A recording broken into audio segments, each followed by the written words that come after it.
Ladies and gentlemen, welcome to It's Rainmaking Time. This is Kim Greenhouse. It gives me great pleasure to welcome back Mireille Guiliano, who is the author of French Women Don't Get Fat, 3 other blockbuster best-selling books, Women Work and the Art of Savoir-Faire, Business Sense and Sensibility, French Women for All Seasons, and the French Women Don't Get Fat cookbook.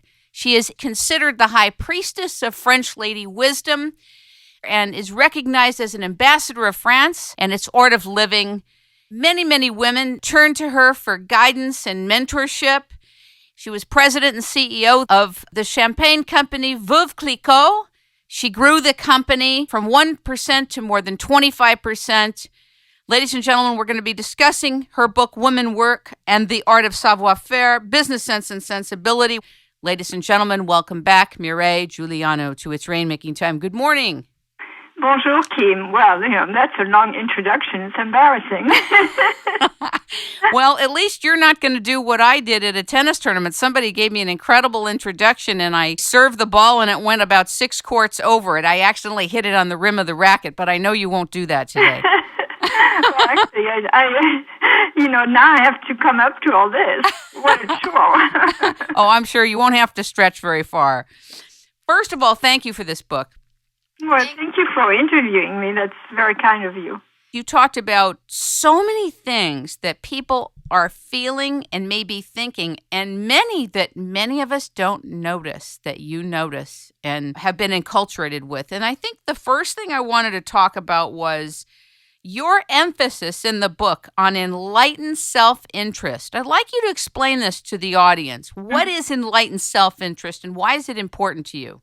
Actually, I'm glad you caught it because it shows that you really read the book, because to me, in many ways, it's one of the most important items in the book. And, people think enlightened self-interest, that's being selfish.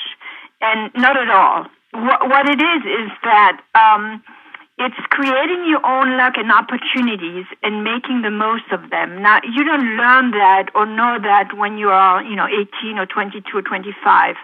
But that's really what my 25 years in business taught me as the most important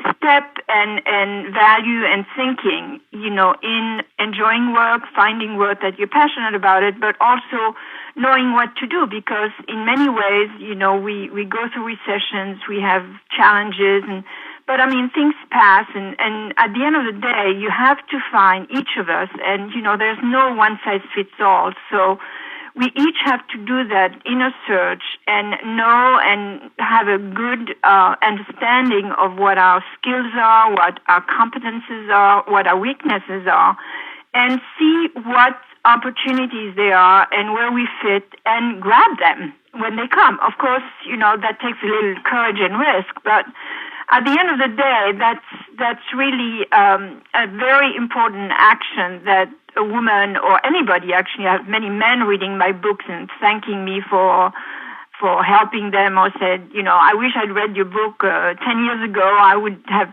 better know how to negotiate my salary or how to get out of that company, et cetera, et cetera. But the enlightened self-interest is really crucial.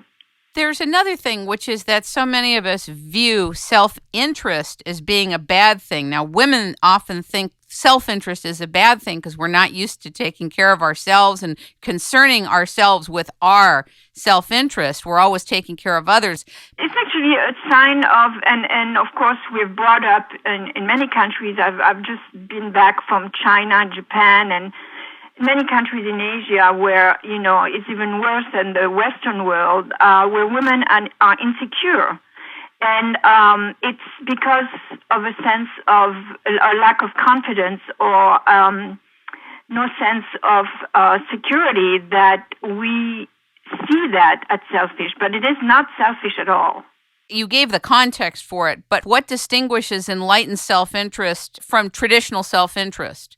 Well, it's because, as I said, we are all different, all unique, and it's really lining up what really interests you in life.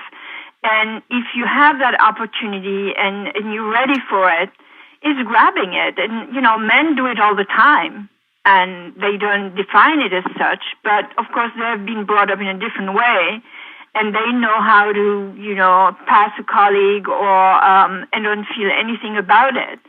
And I'm not saying you need to be aggressive or mean or manipulative or calculating, but it's just being aware of what's out there for you. Because at the end of the day, I talk about the big four anchors in life, and they're all important, but the last one, the you, the me factor, is what's important, because it's coming back to my kind of holistic approach that I talk about in all my books. And if you are bien dans sa peau, if you're comfortable in your skin, you will get a good job. And if you have a good job, and you're healthy and happy and committed and rewarded by your work and passionate and enthusiastic about it, it will show. It will reflect upon your, everyone you meet, from your colleagues, but also your friends and people you don't know, and your spouse and your kids, and they will notice. There's nothing worse than a grumpy employee, because that rubs in every little aspect of their life. Look today, a good example is the nastiness of people on the internet. All these people are really, you have to feel sorry for them. They're unhappy, they're frustrated, so they think they get their frustration out by being mean or telling lies about other people or judging other people. And if you have that kind of enlightened self-interest at heart, it really goes behind just your job. It goes towards your equilibrium, your balance. Some people don't like the word balance, and I would say it doesn't matter what you call it. You can call it, life work fit, or whatever it is that make you a more stable and, as a result, happier person. I noticed that you took a lot of care to talk about the nuances of how electronic communication is impinging on our lives, to the point where we're so accessible to cell phones and the computers. And not only you stress the need for balance, but you also talk about the fact that we need to unplug. Yes, it's actually a growing concern. I've just done an extensive tour through Asia, as I said before, and also Europe. I was back, in Paris, in Amsterdam, in various countries, cities in Europe. And young people are really having a hard time, because our brain wasn't set to be kind of multitasking 24/7. And yet those little machines make it sound like, we've got to answer right away. We've got to do this. We've got to be on this. We have to, when we cross the street, we have to answer it. When we're at the beach, when we are in a restaurant.